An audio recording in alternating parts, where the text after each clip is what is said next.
those with mental health concerns, those with disabilities, and those who commit crimes in their communities. They built facilities in the suburbs. They built correctional facilities, psych centers, and other structures to contain individuals that they didn't want to care for. And then over the course of the last 30 years, the state's abandoned those facilities. And with it, by the way, not only the structures laying dormant, becoming these massive pieces of property that don't ever get redeveloped, but with it went the services. And counties like ours all continue to live with growing needs for mental health services and community safety. The state's failure to work with local leaders, state legislators, and the people most affected, the employees, to develop both a plan for announcement, plan for closure, and a plan for redevelopment is continued victimization, and it's irresponsible. And once again, it's our neighbors who are left scrambling, our neighbors who have to bear the economic burden of this closure, and our neighbors who will have to wonder what will become of another massive state abandoned property. And as Marcus had mentioned, the state doesn't have a good track record with both the Beacon facility and it took many, many years with even the River Psychiatric Center. And let me be clear, this announcement came as a complete and total shock. There was absolutely no communication in advance from the state. In fact, I didn't get a letter from docs confirming the news until hours after the news blogs were already publicly spreading the word. What a slap in the face to the hardworking men and women who show up here every single day to do their best to ensure public safety. Our new governor promised to take a different approach from her predecessor. She promised to govern by listening, and I was hopeful that we would be similar in that regard. No, we're here to voice concerns. We're here to voice concerns, voice frustrations. Nothing has been done with all the savings that the so-called savings that has been incurred from these prison closures. We need a reinvestment in the facilities. We need to do something to make the facilities safer for not just the officers, but for the inmates. We've seen a 50% reduction in the inmate population, but 100% increase in both inmate on staff violence and inmate on inmate violence. This has to be addressed, and the department has failed to address this for over a decade. We're dealing with a lot of contraband in our facilities, and with that comes pretty poor morale. Our membership, which we're hearing daily as a board, are starting to lose faith in the agency. We're looking at a potentially $142 million savings this budget calls for. What about all the other years? What of all the millions of money, dollars that have been saved through these potential closures and no reinvestment in the work that our members do on a continual basis? That reinvestment needs to be real. It needs to be forthcoming towards the rank and file for our department. And at this time, we're not seeing any of it. Those savings need to come back in a reinvestment towards our staff for many of the programs that we've called for, the secure vendor package program, and a violence study over the assaults on staff in our correctional facilities and the amount of contraband coming in. Tax dollars will have been wasted. But this particular facility was built for a reason. It's a regional center that allows for thousands. In fact, administrative staff suggest as many as 26,000 individuals will pass through that door in a given year. Why? Because they're brought in, they're evaluated, in some cases provided critical mental health and substance use disorder treatment, and then transferred to someplace else, some other facility, hours upon hours away.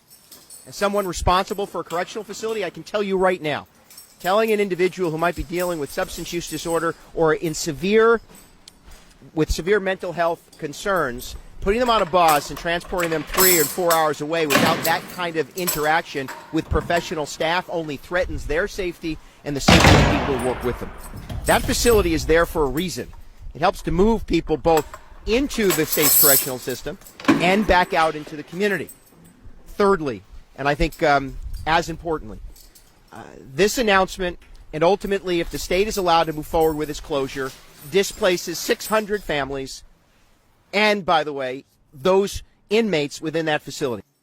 We closed earlier this month aren't being closed for efficiency reasons. They're not being closed to save taxpayer dollars. If that were the case, they would have brought in all the stakeholders. They would have brought in the corrections officers. They would have brought in the other employees and the others who have a stake in this, the communities that have a stake in this. And they would have brought those stakeholders into a room, and we would have figured this out over a period of time, and we would have come up with the best possible solution. Government doesn't do too many things quickly and decisively, but this was done quickly, and this was done decisively without any stakeholders being told. And I think it was done because it's the triumph of politics and the triumph of ideology over common sense and over public safety. I've seen in 7.5 years or 8.5 years in the Assembly, there is an ideology and there's a political view that the system is wrong and the people who are in correctional facilities are not wrong. And that view has manifested itself with the behavior and the decisions of the parole board. I've seen domestic terrorists released. We've seen dozens of cop killers paroled. On the other end of the criminal justice spectrum, at the law enforcement police officer end, at the court end, we see bail reform. We see discovery reform. And we have this ideology that has put aside public safety and put aside common sense. Currently, we have a federal lawsuit pushing back against the HALT legislation that was passed in the last session. We are actively asking all legislatures to consider a secure vendor program that will help the reduction of contraband, both dangerous weapons and dangerous narcotics that flow in and out of the facility. These are war cries that we've been asking for help from the department for years. We continuously get the lip service. We're working on it. Something's coming down the pike. Don't worry, it's happening. But it's not happening. The assaults continue. There was a staff assault last night that sent officers to the hospital. This doesn't stop. Nothing gets better. No one does anything but provide lip service. And we're tired of it.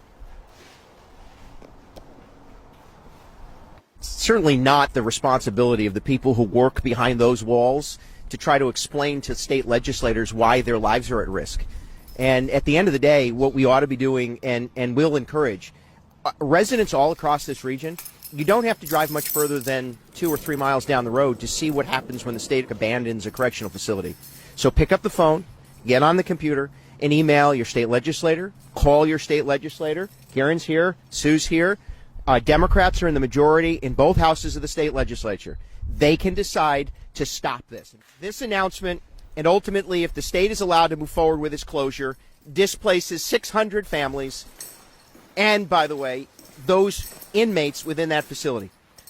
Those who rely on this place for employment will have to, with little notice at the worst time of year, dealing with a pandemic and heightened cost of living, will have to make the choice to move someplace else. Now, to some people that might seem like a minor inconvenience, but to individuals whose entire livelihoods, whose children go to our schools, whose businesses may rely on them, to uproot them for no reason at all, and I'll get to that last, for no reason at all, is at best cruel to them. Those inmates also are within proximity to services that they receive from outside of the world. Legal defense, family connection, religious and faith connections. Those get uprooted and moved someplace else. That is an abandonment of the very basic concept that within a correctional facility, our hope is to help people correct behavior. All of that, by the way, again, cruel and unnecessary. We're hoping the constituents, the members of the community right here, realize that there's going to be repercussions for closing a facility. They're not closing the facility because we're becoming a better society. We're not a safer society. The individuals behind the fence are the same individuals that are going to be behind you in the grocery store.